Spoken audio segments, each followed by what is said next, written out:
This original WSRE presentation is made possible by viewers like you. Thank you.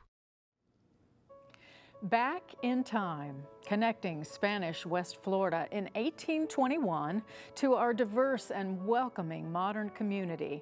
The 1821 sampler will be linking past to present. That's up next on this edition of inStudio.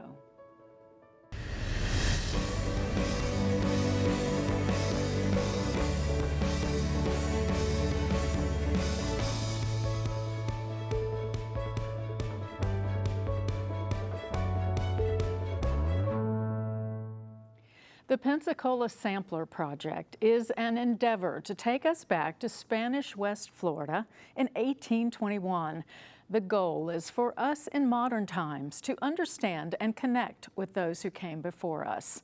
Erin Renfro is a researcher with the West Florida Genealogical Society. She created the 1821 database, and Virginia Shelby has been researching genealogy since she was 15. She's also with the West Florida Genealogical Society and assisted Erin in the Pensacola Sampler Project. And also Margot Stringfield joins us. She's an archaeologist at the University of West Florida.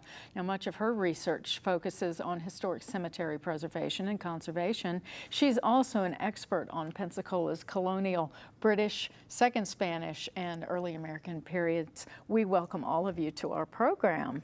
This has just been so exciting. You've all worked together on, the two of you, on the research, and you've worked with Margot as part of the big commemoration of the bicentennial. We want to touch on that just a bit? I will touch on it. I think one of the goals that we have within our community is to look at the community as a whole. We are a wonderfully diverse community today, and we were a wonderfully diverse community 200 years ago.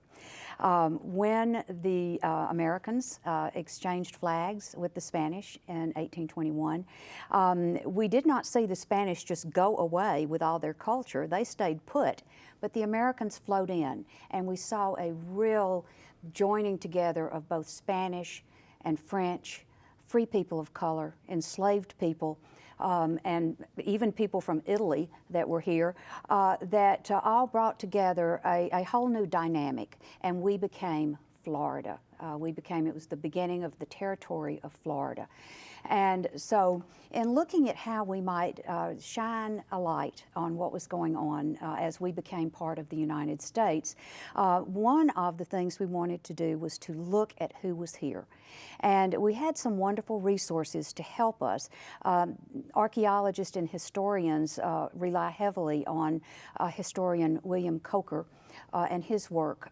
He was a Spanish borderland scholar at the University of West Florida, and he compiled from the Spanish archives the list of citizens that were here in 1820. Everyone that had a foot on the ground in 1820. And so we worked closely with that document, and it would seem likely that we could use that as a foundation for then taking a deeper look at who was here in 1821 and who came in 1821. And to that end, a request was made to the West Florida Genealogical Society if they might be able to assist in helping us identify the people of 1821. And they took up the gauntlet with enthusiasm, and what has come out of this is a truly marvelous product that we think, we're unsure if this is going to be a unique product, but it's pretty close to it, Sherry. And so I'll let them talk a bit about what they do as an organization and their research on this project. So what makes this a unique project? I'll start with you, Erin.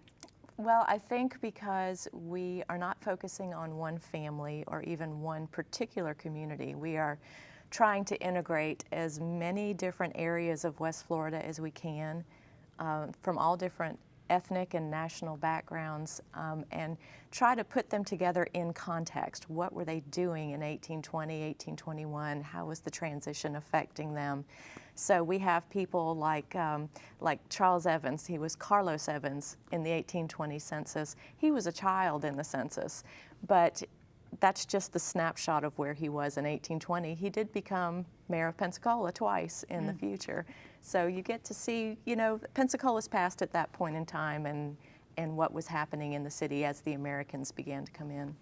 Virginia, you've done this for a long time, been very interested. How did you get interested and how did it lead to where you sit today? There was an article that came out years ago in the Pensacola News Journal of a picture of the family tree. It was on a Sunday edition. We went to my grandmother's for lunch after for Sunday dinner. So we were able to fill out a lot of that.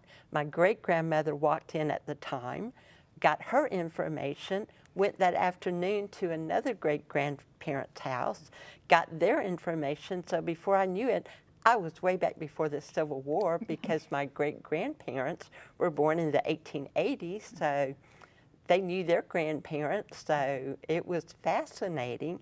And then when you start learning that your family was a part of this history, that they fought in these wars, that they were here at the changing of the flag, that they were here at other important events, it makes history come alive.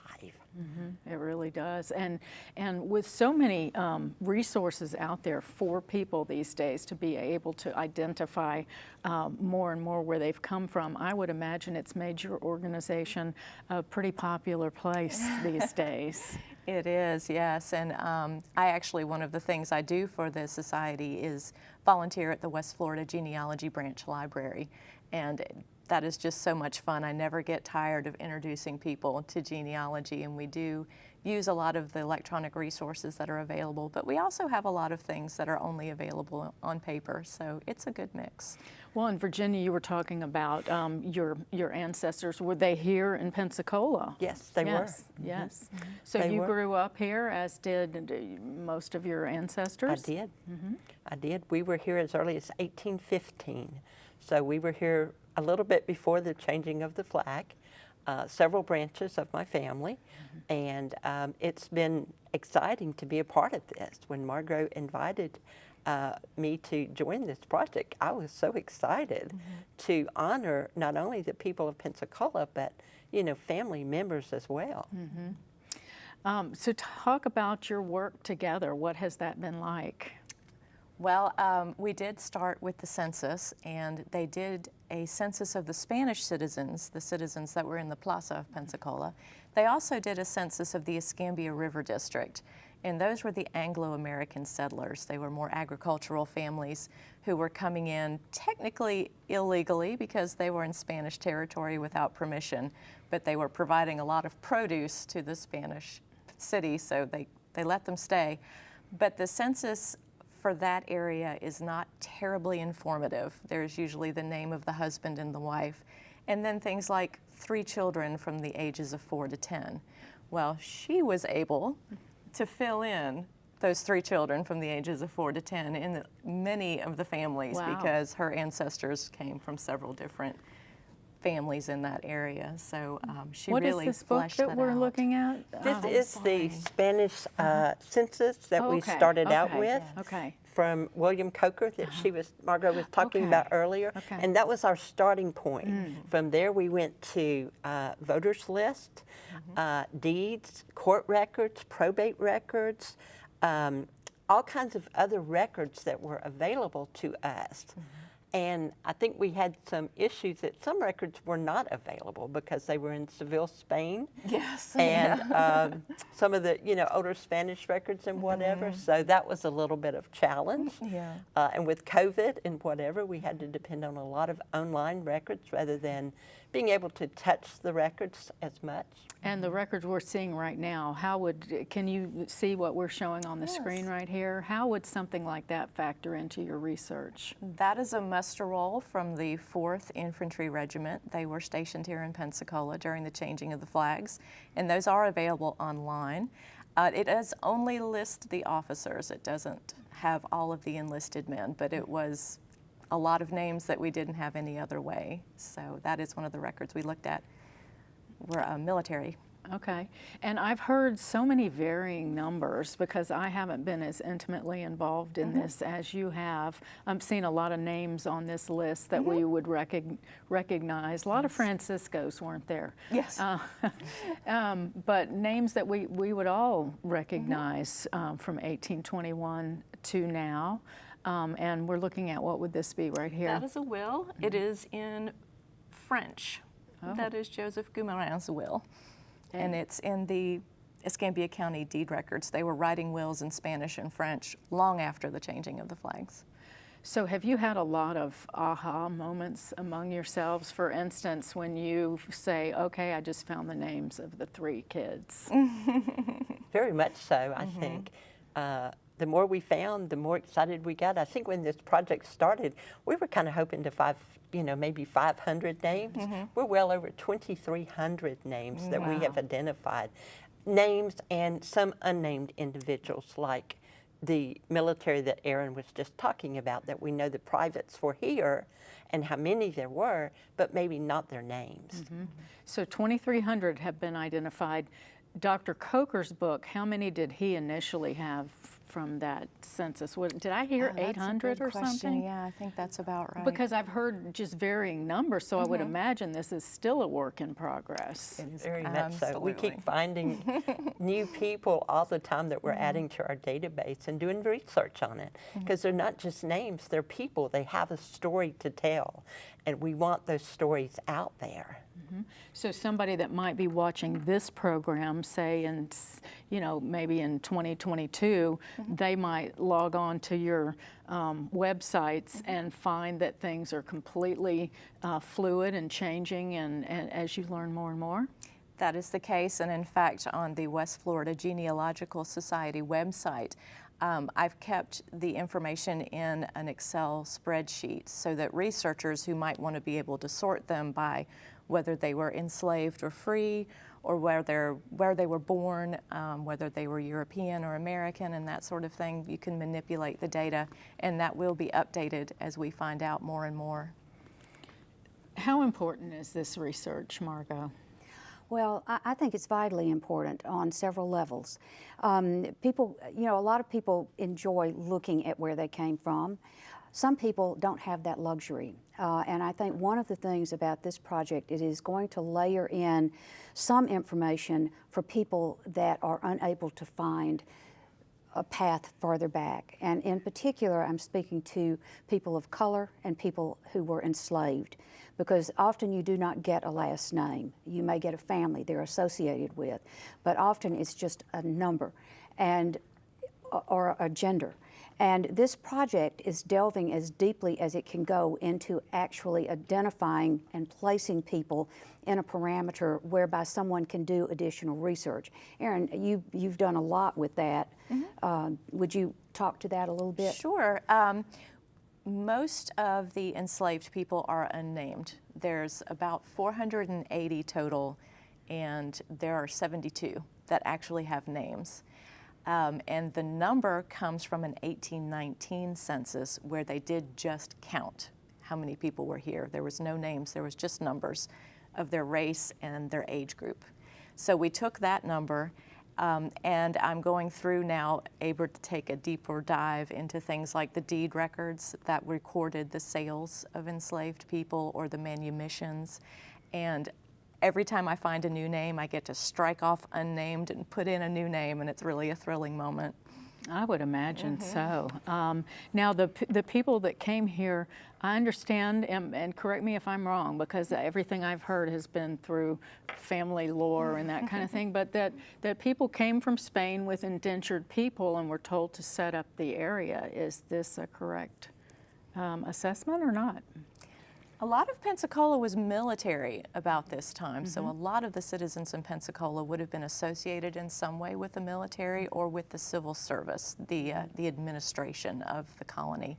But they had families with them, they had enslaved people, they had indentured servants. There were a lot of free people of color who had made their way down. So it really was a mix by the time we get to 1821. So the general public that's being interested in this sampler project, what do they do? I believe that Joe has the website name. It's a short little form, So we'll be 1821 talking sampler, to him. yes, Okay. where people can go in and send in their picture and answer a few questions about who they might want to be associated with. Yeah. But if they want the raw database, they're able to access that through the Society website. Yes. And I found one of the other things that I found fascinating about this is the fact that we're able to identify Native American ancestry through this. And where are you standing on that right now, Erin? Well, unfortunately, there's not a lot of hard documentation on individual Native Americans, but we do have a few mestizos. And mestizo is a Spanish term that indicates someone who was of mixed blood. And it could have been Indian and white or Indian and black. So anytime Indian blood comes into the picture, they would have been called a mestizo. And we have one family, the Prieto family. He was a Spanish soldier who was married to a mestiza woman, and they had 2 children, if I'm remembering correctly. Her name was Ana Guiche Prieto. And I've just found another woman through the deeds in the last couple of days that was also of mestiza heritage. So that's been very exciting, and that's one of those that we're going to keep picking at until we find just absolutely as many as we can, because there is a dearth of information. Virginia, do you have any favorite stories of some of the people that were here in 1821? Oh, very much so. The Resmondos were from Italy. They came in, had quite a bit of land down on Government Street.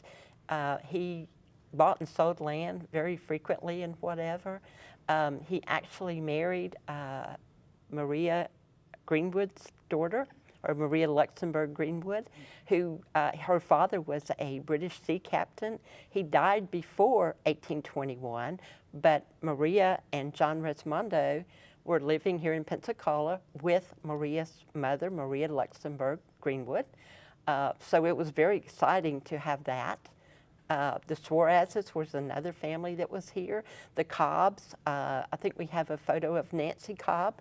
She was 2 years old during the changing of the flag.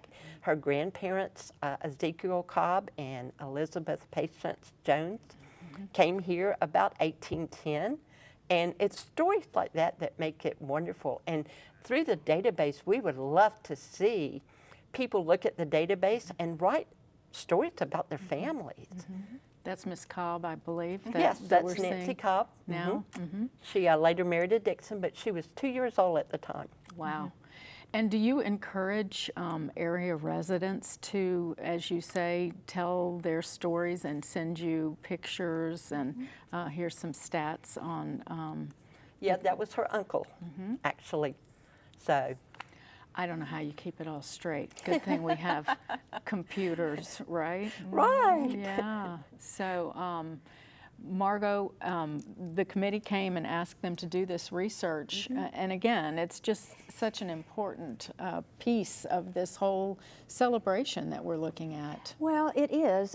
And another way we looked at this, both in working with the Genealogical Society and with the Commission and with all the partners that have engaged in bringing awareness of 200 years of Florida being part of America. It was, again, another way that we could connect people to the past during a time when we were not necessarily out going anywhere, that we were going to come out of this with a product that would give people a sense of where they came from, what path they were walking down that other people walked down 200 years ago. And it seemed a way to really look at bringing history to life. And it certainly has exceeded all of our wildest expectations with what we've been able to come up with, because everyone does call and say, hey, I saw something, it may work. You look at it and see, and of course they do. And so every little layer that we put in tells us just a little bit more about who we were and where we came from. And with the census here, one of the things that's quite exciting in my field is that it appears that they recorded people by street, much in the same way they did in later years.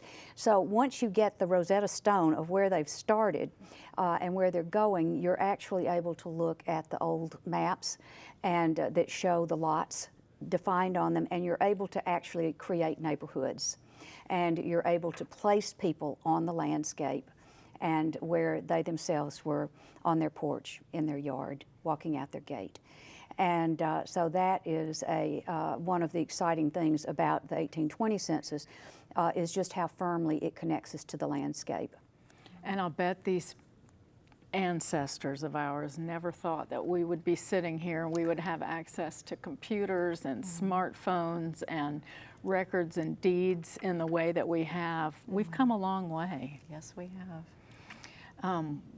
What kinds of additional resources have you seen through the years? Because I would imagine, I know when I started in school we had an encyclopedia, and has modern technology made this an easier task for you? Oh, very much so. I remember when I started, we would have census books that you would go look at the census in a book, and now everything is online for census records. So it's so easy to go look at them and cross-reference them with neighborhoods or other counties and whatever.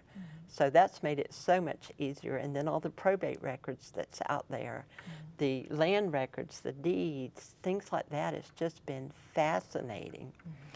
In Texas, I know there's an area where a lot of German people landed, got family in that area.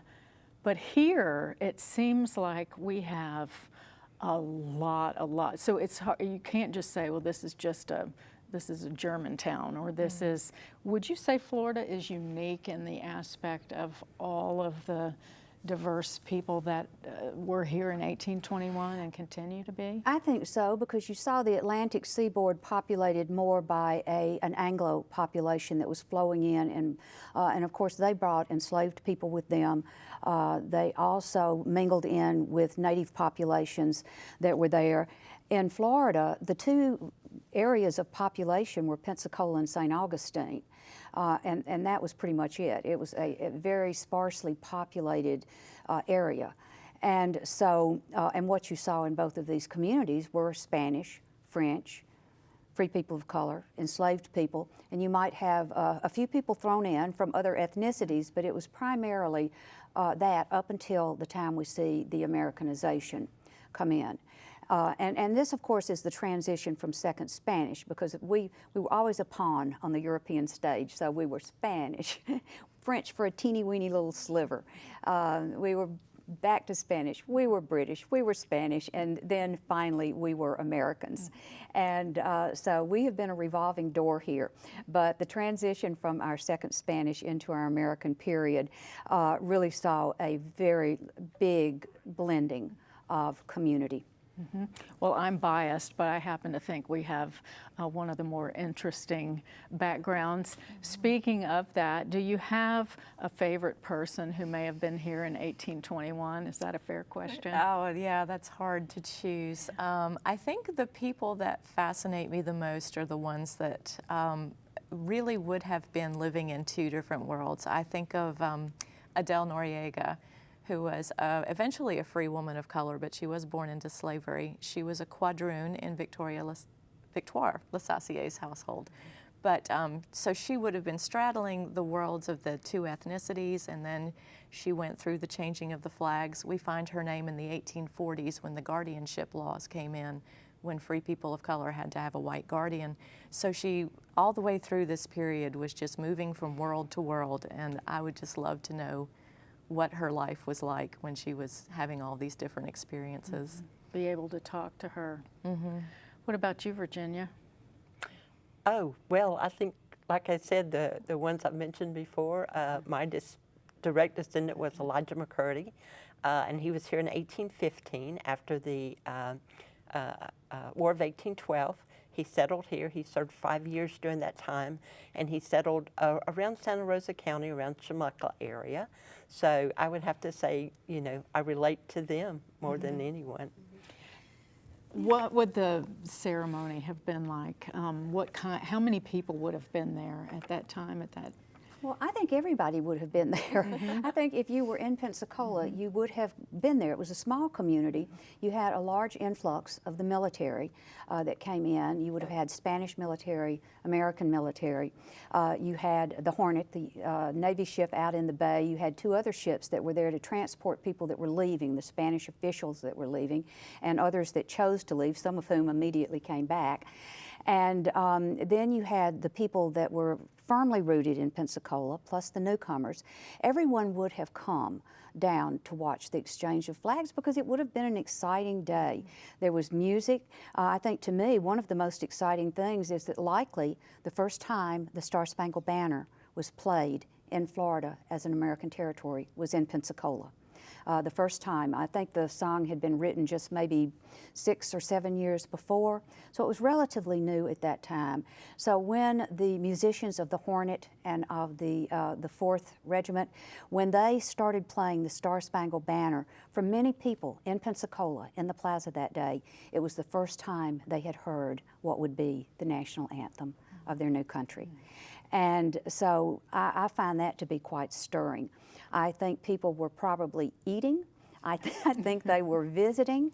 I think they had parasols. In fact, I know they had parasols that were shading their faces. I think they would have been dressed in their nicest clothes to come to this. Beforehand, I think they had breakfast. Certainly Andrew Jackson had breakfast, and so, you know, having breakfast is a great idea to start your day on any day, much less on the day that you change country affiliations. And then they would have, you know, spent a day mixing and mingling in their downtown area. So I think it would have been pretty exciting. And we laugh and look back at the commemoration for the 150th anniversary of the territorial period. And again, it was a big hurrah in Pensacola. Lots going on. And so it's, you know, it's a nice way to celebrate who you are without leaving out the things that were not so good about that period, and I think it's good to touch on that. This was not a great time for Native people. This was not a great time. You know, when Europeans began to step on our shores, it was hard on Native people all the way down the line, and the fact that Native people have retained their culture and are able to actually live and celebrate their culture is a wonderful thing. And part of this commemoration that we're doing is to celebrate everybody. Everybody has a voice, everybody has a story. And Andrew Jackson was certainly here, as was Rachel, but they are not the big story. Right. The big battles and the big story are not the big story. It's the people. Yeah, absolutely. And you have certainly researched them, and we're just about out of time. If people want to know about their own heritage or more about the people that were here in 1821, what should they do? Well, they can certainly go to the West Florida Genealogical Society website, wfgs.org.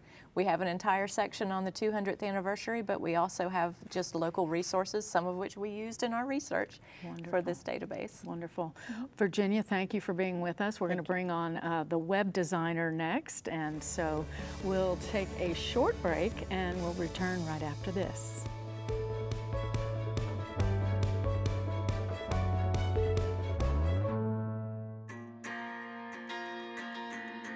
We are partnering with WSRE to share our resources with teachers, and we are very excited to have them here. What really excited me when I got onto the platform and started looking at the resources was that it directly connects to Google Classroom, which is what we're using in our class for all of my sciences that I teach and my research. And I believe that this will be a great resource because my students are visual learners. So this will help them learn and keep them engaged. I especially liked that there were the storyboard feature where I can have the kids go through a sequence. So I think that's good as far as them having to facilitate their own learning. They can go through and add into things that they find interesting as well.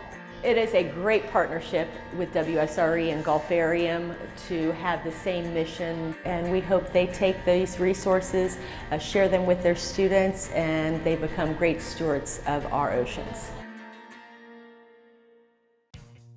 WSRE Public Television and the Escambia Elementary Principals Association congratulate these Shining Star Award recipients.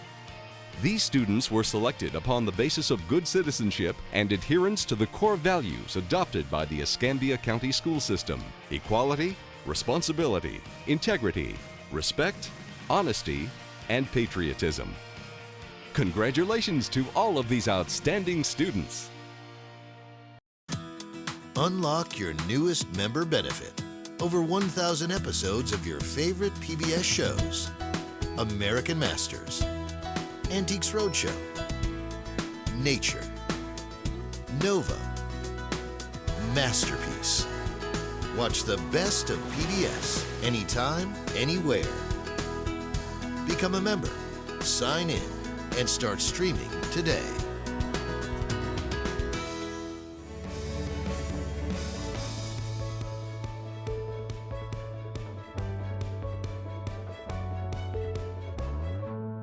This is inStudio on WSRE TV. We are discussing the 1821 project. Erin Renfro is a researcher with the West Florida Genealogical Society and the creator of the 1821 database, and she remains with us. Margot Stringfield remains with us as well, and we're also being joined by Joe Vinson. He is the web designer for the project. Joe is also the founder of the website Pensapedia. So welcome, Joe, to our roundtable discussion about all of these exciting events in Pensacola. Thank you very much. It's great to be here. Yeah, we're so glad to have you. So Erin created the database, and then you took it and put it out there for the world. Is that how this works? Basically, Margot gave me a call and described kind of the vision that she had for the project using the database that the West Florida Genealogical Society people had put together. And based on her description, I kind of sketched a little draft of, the idea of having this mosaic of tiles with faces and how that might look when it was merged with the data that we have here, and then submissions of photos from the community. And now the site is live, and we're very excited about it. That is very exciting, and you have quite the background with history, is my understanding. I mean, Pensapedia, really? Yeah, so I'm a Pensacola native, and I caught the history bug, so to speak, from John Appleyard when I was working at the Appleyard Agency. And that inspired me to create Pensapedia, which is the local history wiki. And I just love the idea of using technology to make this information available in hopefully a user-friendly, intuitive way. And I think that's, this project is a great extension of that philosophy. Well, we just had a glance at what we might see when we log on to the website. So for somebody that doesn't know what we're talking about the 1821 sampler, which is all of the people that were here in 1821, right? So now you've taken that and you've done what? So we imported the database of names, and in many cases, people who were not named, whose names were not preserved in the historical record. And we have a tile, a mosaic of tiles, where those names are represented by avatars, cartoon faces representing man, woman, child, etc. And people can go and click that and read the stories that we have. And if there's not already a face associated with that person, they can click a button that says, I'd like to represent this person. And so our goal is to have members of the modern day community represent all 2,300 or so people from the 1821 community that we know about. And so at the end, we'll have a mosaic of 2,300 faces from the modern community representing all of those individuals. And this will be such a resource for people in the future. It's a really engaging public history project because it allows members of the community to get involved in a way that I think is fun and engaging and allows them to make a personal connection to someone hundreds of years ago. We're scrolling through it right now, and so do you find that there are certain people that more people are wanting to be, or are you finding that there are people that want to represent someone unnamed? What are you finding there? Well, there are certainly a handful of people that were in high demand and were claimed very quickly. A lot of people, in the form, we have options where you can, instead of choosing a specific individual, you can choose to represent a characteristic. A black person, Native American, a woman, a child, someone in the military, and you select the characteristics that you want to represent and submit it, and we'll try to match you with someone meeting those characteristics. So beyond that, almost half of the people in the database are actually unnamed. And so at a certain point, we will, in theory, run out of named individuals in the database, and our hope is that people will be just as excited about representing these unnamed individuals as they are about representing some of the better known names.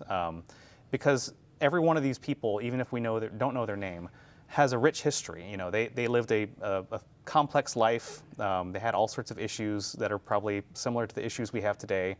And we want to make sure that the spirit of the project is that everyone is represented. I love that, the thought of, and Margot, did you represent an unnamed person? Did I hear that, or did I make that up? Erin, I believe, is an unnamed person. Oh, okay, Yes. okay. I'm an unnamed Spanish civil servant. Oh, and how did you land on that? Oh, I just asked for a random assignment. Yeah. And that's what you got. So people can do that. They can just ask for a random assignment. Yep. What an amazing thing to get to do. So I logged on to it to see what I could do, but I don't think I did it right. So I put my name in and I picked a person, but I didn't see a list of people. So is this pretty foolproof? Can anybody log on and figure it out other than me?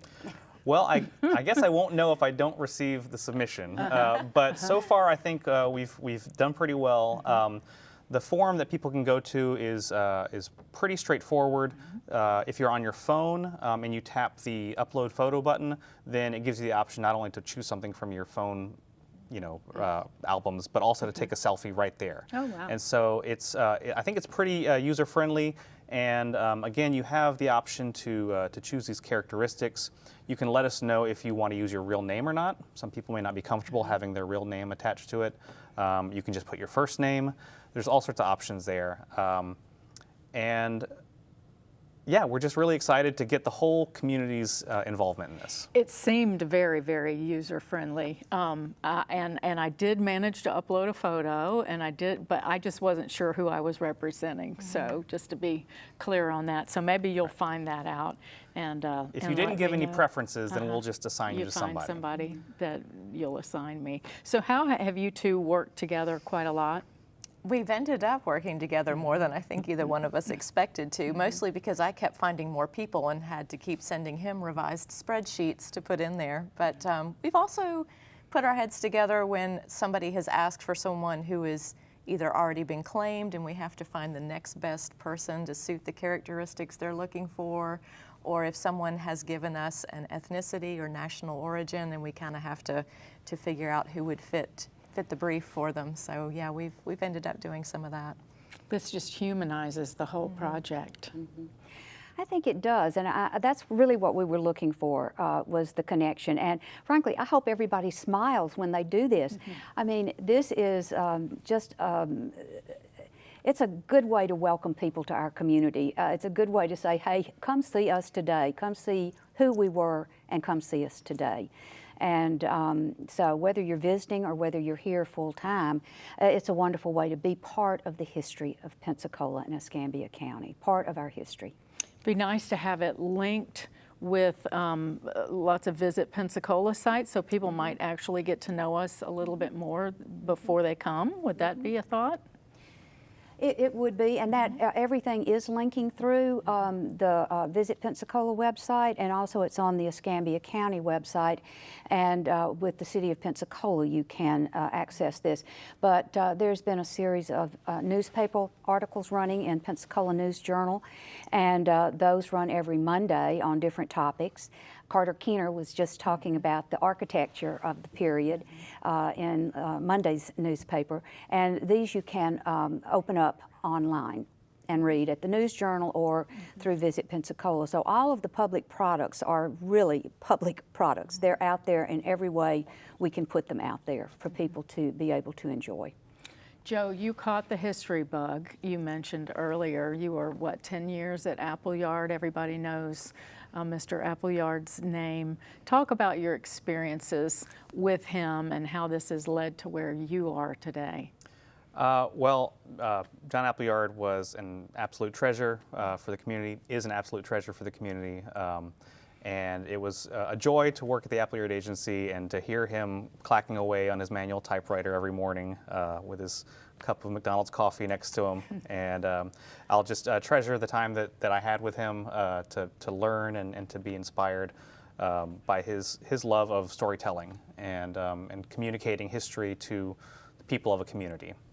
So he was on a typewriter and you're on a computer these days, and you're encouraging people to go in and explore the website. What is the very best way to do that? So there's a few different ways to explore the website. If you load the website, 1821sampler.com, the first view you're going to get is the mosaic. And depending on what device size you're on, mobile device, tablet, laptop, larger computer, you'll get a grid of different faces, number of rows, number of columns per row rather, and you can scroll down, and these are in randomized order. And so you can visit it one day and you'll see a certain order. You visit the next day, if the cache has refreshed, you'll see a different order. And so the idea is that you're not seeing the same faces every time, but you're going to see the people who have been claimed by individuals from the modern community first, and then after we get through all of them, you'll see the people who have not been claimed yet.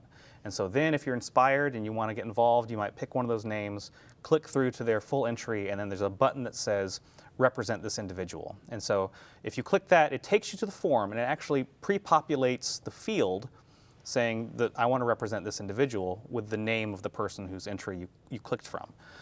So that's one way that you can get involved. There's also a list view. So this is right underneath the mosaic view. There's a list view, and this is more of a table format. And these have columns for the names, for sex, marital status, race, occupation, their age, and these are sortable columns. So if you want to see all the people who were, Army privates, you can click the occupation and sort by alphabetical order there, and find all the people who were on the USS Hornet or so forth. So there's a few different ways that you can view this information, and we're also going to be adding other ways, other visualizations, ways of exploring the data, different pie charts and ways of thinking about the information that we've collected. Because 2,300 names, there's a lot of ways of kind of viewing this data in aggregate.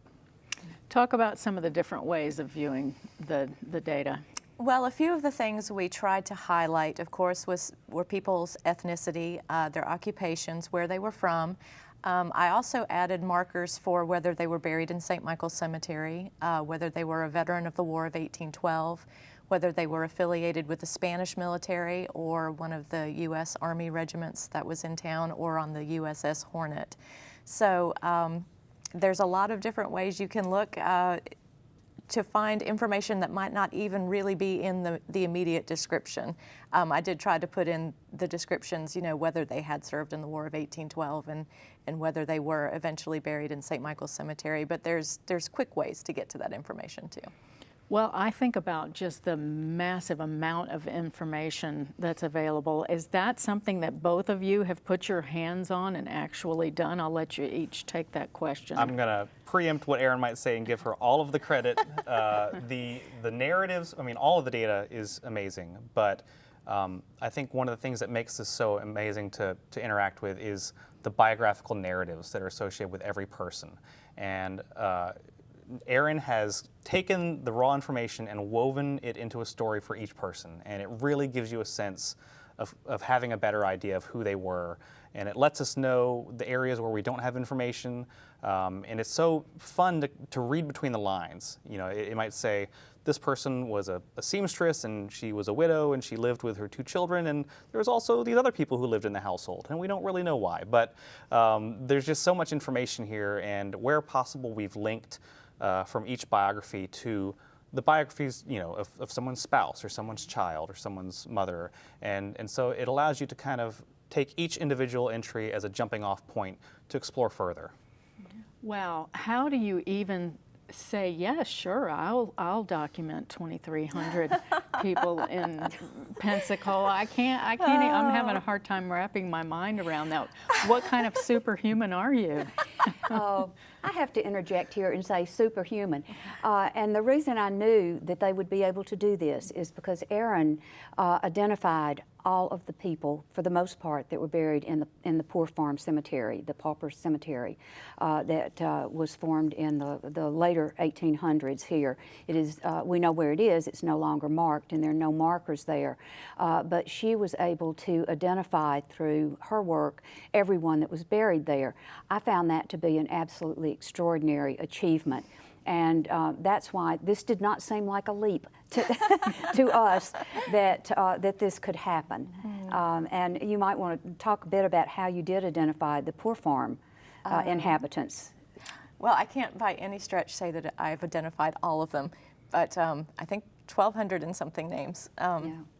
And it's going to be strange to say, but I'm really good at drudge work. Just having a pile of records and just going through them and extracting information. For some reason, that's my wheelhouse. So that's your area. Yeah.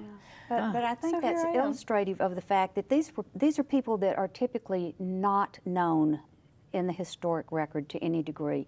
These are people that they did have a story, and they are part of our story, but they are pretty much lost in the narrative. And so I was very impressed with being able to give voice to the people that were in a position to be buried at the Poor Farm, the Pauper's Farm. And so it was a short leap from knowing that and seeing the research done there over to this project.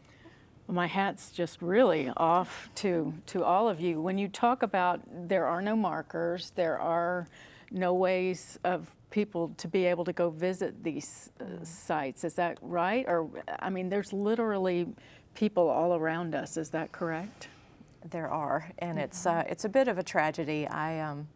It became a little bit of a mission with the Poor Farm to recover the names, because these are people who were ending their lives in poverty, very often at the Poor Farm itself. So they were on their last legs, and there's a great dearth of information on their death records because nobody knew who they were. You know, they might have a name and they might have that they were a retired farmer and their cause of death. There's nothing about where they were from or who their parents were. And so, yeah, I kind of had a mission in my mind when I was recovering their names that, you know, that they would be, again, lifted up into memory. That's what you wanted to do for them. We're looking at something here about what this is all a part of, Margot. And part of our look at Florida becoming an American territory is to look at different ways that we can all come together as community. And this was certainly one of the projects that we had where we all come together as community.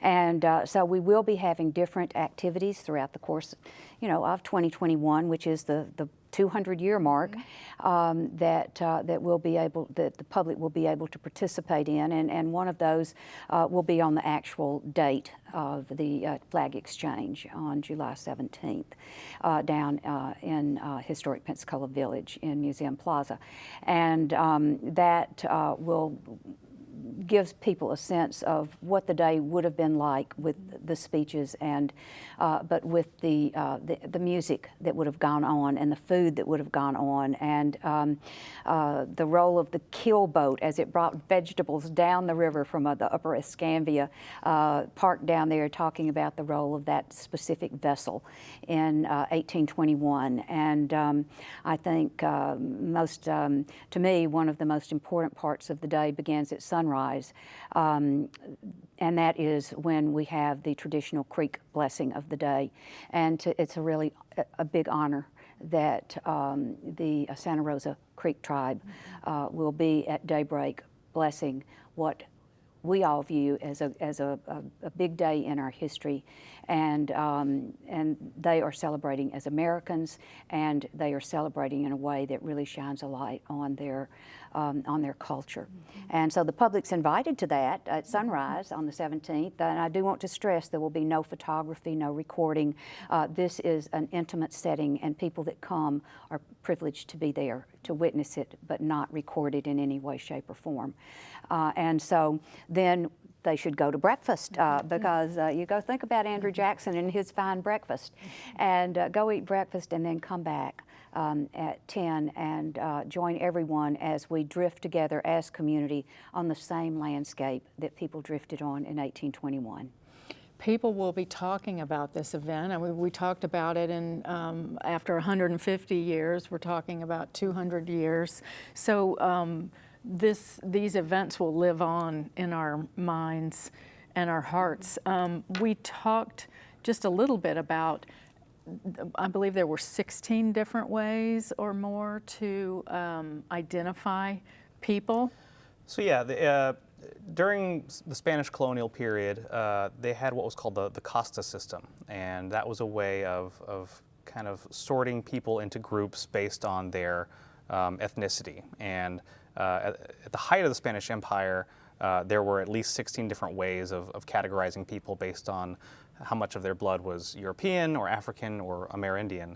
And what we can see in the data is by the time of the 1820 Spanish census, which is where a lot of this data comes from for our project, is that there are a handful of people who are identified as mestizo or mestiza, lots of people who are identified as black or European, but a lot of the other differences have kind of been merged together as pardo or parda, which is kind of a catch-all term, probably predates the word Creole, or is used interchangeably as Creole, as just meaning of mixed blood. And so a lot of people who have requested Native American people, because again, we don't have in our data specific records about people who only identified as Native American, but a lot of the people who are identified as pardo or parda would have had some Native American blood. And so that's one way that we are allowing people to represent that characteristic in this project. I think it's so great that we have been such a melting pot that it's hard to discern the different characteristics, well, right? Well, it is. I think one of the things that's actually so much fun about this, people have crossed gender to represent someone. They have crossed ethnicity. And so it's, to me, what a great community builder. Everyone is just honoring someone from our past, and they're doing so in a manner that pulls us all together. So. Well, and we've talked also about how the big headline is Andrew Jackson, but that's not all there was. Right. So there are lots of names in our streets today named after Jackson or other people who were here in 1821. Larua, de Villiers, Guillemard. I used to live on Guillemard Street, and there's lots of very interesting stories about where those people got streets named after them because of the Vidal affair and some diplomatic disasters, honestly, that happened right around the time of the transfer. But I think the really beautiful thing about this project is that we're treating everyone that we know about the same. Everyone's going to have one person to represent them, and we hope that everyone who represents a person from the 1821 community, whether they're Andrew Jackson or another well-known name, or an unnamed person, whether it's an unnamed enslaved person or a member of the U.S. military, that they are proud of that and they share it on their social media channels and say, look, I'm representing this person, because that's really the heart of this project, is that we're representing everyone. And are you encouraging people to share on social media? Absolutely. And on every entry, when you find yourself in the project, there are buttons that say you can tweet this, share it on Facebook, email it. So there's lots of ways, hopefully, that people will be able to spread the word. Special hashtags? Not yet, but that's a great idea.